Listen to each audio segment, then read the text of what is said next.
this is something that I wanted to spend a second chatting about, guys. He says, DP Fitzgerald says, that would be bad. A new hero every month. Why would it be bad? It's only a game.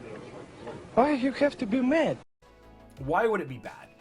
With one point of view, we have QWERTY with a statement that is 100% valid, and I think is ultimately what's going to cause them to slow down. QWERTY says, how could they possibly maintain each hero being differentiated in terms of stats and attack modes by adding 12 per year? So hypothetically, let's say that they add 12 heroes per year. There are 7 classes, right? 7. Tank, healer, the DPSs, the support, the control. There are 7. So you could add one of each. You could add one of each class, and then you would have 5 more to go for them. So 5 of the 7 would get 2 classes per year, and within those, you have to have enough differentiation, or do you? You have to have enough differentiation to make one better or worse than the other, right? You'll end up with so many heroes where you're like just another marksman.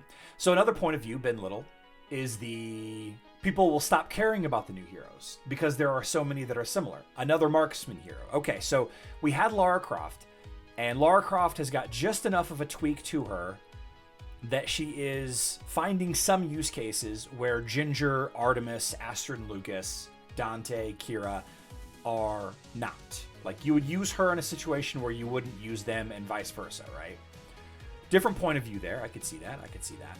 The opinion that I have is that because you can only choose 5 heroes, and there are certainly heroes that people prefer over another. Jiv, you don't need to do anything. Jiv says you need to spend at least 15,000 emeralds per month for the talisman for the new heroes. You don't need to do anything. Watering it down? Okay, watering it down. I could see that. Take a game like League of Legends. How many heroes does League of Legends have? You know?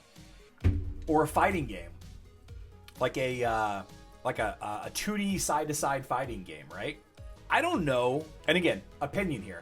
I don't know that that's such a bad thing. I don't know that it's such a bad thing that there might be a little bit of overlap. There might be a little bit of watered down. There might be a little bit of, well, this is just Ginger, but with this instead. I don't mind that one bit. I don't think that there is one answer in the form of a hero. I don't think that you need, hypothetically, let's call it Folio. I don't think Folio solves one problem that another hero also doesn't solve. Griff says you can't build 12 heroes in 1 year. Why would you want to? Who said that you should, Griff? Who said that you should? Another point of view. So many heroes, I can't afford to build all the heroes. That's valid. If you or I feel like we have to build every hero, who created that expectation? Solo behind a paywall. DSM, great point of view as well. Every hero is going to have some kind of paywall, but every hero in the past has also had a paywall. The thing about it is, in Hero Wars, on a long enough timeline, everything is 90% off. Aharon would like more energy devoted to hero reworks. At what point do you cause more problems than good with a hero rework? There is a lot of things people complain about whenever a hero is one thing and then it's changed to be another. Think about Lilith. That was the most extreme case. Ishmael was a problem once upon a time. There's a lot of heroes that could be tweaked a little bit, but arguably, let's take Astaroth for example. Astaroth has one of the worst ultimates in the game. Does that mean he's a bad hero? No. Astaroth is incredibly popular. Incredibly popular. Does he need a rework because his ultimate sucks? Arguably. One of the best heroes in the game. Without max testing, how do you know which hero you would like to build? You know because of aesthetics, Griff. And that's my opinion. That's what I love about a lot of heroes.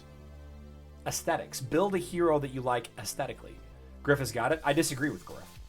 I disagree. Well, I don't disagree. I think that max testing would definitely help you decide which is the best heroes. But even then, you're creating hypothetical defenses that will evolve over time as new heroes are released. So I don't think it ultimately matters. As long as each new hero is not super broken, then the game will be just fine. Sam Floor, if every new hero is super broken, then you could argue that you don't need to level the old heroes instead. You know, you level just the new heroes. You don't worry about the handful of old heroes that you need. I want more heroes. I think more heroes is actually better for the game. I think from a psychological point of view, and again, I think, this is my opinion, guys, from a psychological point of view, if people could get past the fact that they don't have to level every hero, you do not have to level every hero. Mushy is becoming very popular. That doesn't mean Mushy is a must-have. I will never level Mushy in all of the rest of I once upon a time, I thought Mushy was the way to go, but I just decided to go another way, and I will never level Mushy.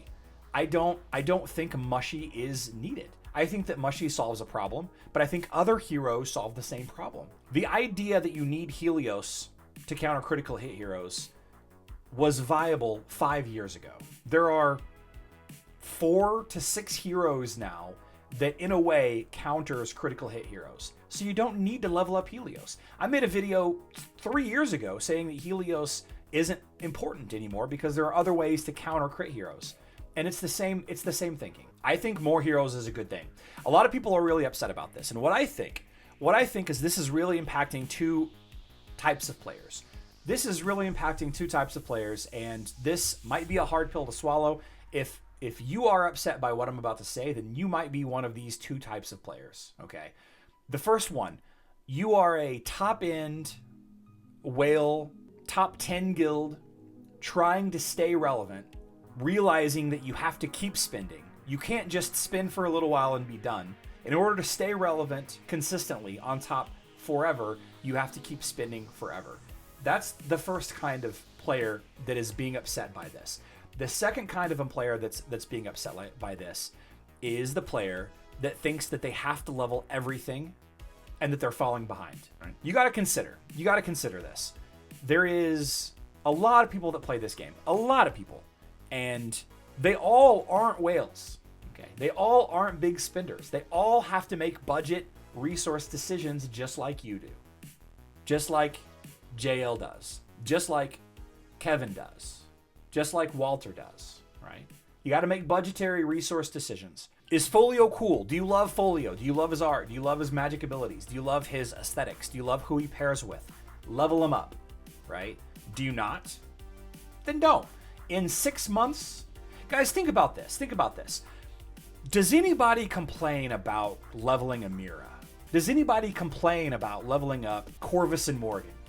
Does anybody complain about, I don't know, leveling up, who else? Iris. Do people really worry about that now? And the point is no, they don't, because they were released so long ago that now they're super easy to get. You know, the events that have them, that feature them, you can get their soul stones. There's enough faction-based events. You can use Evo books. My point is if you want the new and shiny and you're not a whale, you gotta reset your expectations.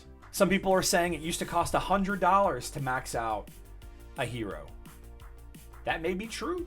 The problem is that we don't have max testing, so there's no way to know if we will love these new heroes. Josh, the argument that you're trying to make there, and I don't disagree on many levels, but the argument you're trying to make is against a hypothetical defensive team that won't matter in 3 months. The defensive team, Josh, that you're trying to beat by testing Yasmin or by testing Folio or by testing Iris in this team or that team, the hypothetical defense that you're trying to defeat or group of defenses, they won't exist in 3 months. So yes, max testing will help, but not like you think it will. I think that most people will find that it won't help you like you think it will. I think max testing needs to be added to the game, but I don't think it'll be helpful. Too many new characters end up being useless. Very true. Yeah, Ziri is another great example. Don't level Ziri. You'd be surprised to know that Ziri is one of the best tanks in the game. Nobody's complaining about it because she's been around for so long. You have to level them all? You're an addict? Okay, well, you should probably talk to somebody. I'm not going to tell you how to live your life DSM, but you should probably talk to somebody. 12-year-olds a year is just going to lead to disappointment. If you build a hero based just on looks and then they suck, welcome to the feels bad reason you quit. I would rather have fun with my Kark, Griff, than dominate with Dante, who I do not like the look of. I don't like his animations, but I'm not going to tell you how to enjoy the game. I'm not going to tell you how to play your game. I'm not going to tell you how to get enjoyment out of a video game. Many ways to do it. Yeah, so whenever we get more information about Folio and the Chronicle of Dominion season, we will definitely spend more time talking. I irrationally love Kira, like Charlie likes Kark. I still got lots of ways to use her. Yeah, I use Kark when I can, but he's definitely not in my starting 5. Right? He's definitely not on my opening day lineup, as it were. I get the 5-star heroes and 5-star artifacts. No way to keep up with absoluting a new hero, and you don't need to absolute star an artifact and absolute star. Guys, you don't need to absolute star a hero in order for them to win a fight. You guys understand that, right? You don't need a 6-star artifact to win a fight. It's just a little bit more stats. You're going to win a little faster or lose a little faster. That's it. That's it. You're probably going to lose or win anyway.